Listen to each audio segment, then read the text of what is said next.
ASE, quand la protection devient destruction. On pense souvent que l'aide sociale à l'enfance, ou ASE, protège les enfants en danger. Et parfois, c'est vrai. Mais derrière cette noble mission se cache une machine devenue incontrôlable.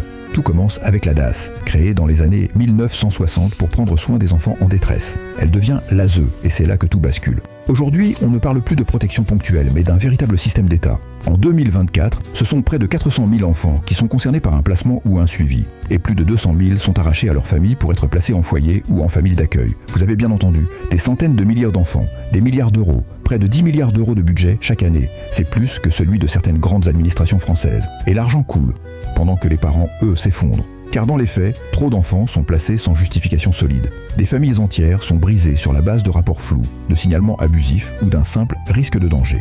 Un mot magique qui permet tout. Les scandales s'accumulent, des rapports de la Cour des comptes, du Défenseur des droits, des associations, des témoignages. Tous parlent d'un système qui place trop vite, et sans contrôle réel. Les enfants sont parfois maltraités dans les foyers censés les protéger, et les parents sont écartés, ignorés et même criminalisés pour avoir voulu garder leur enfant auprès d'eux. Et pendant ce temps, des millions d'euros alimentent un réseau d'associations, de structures privées, de placements sous-traités.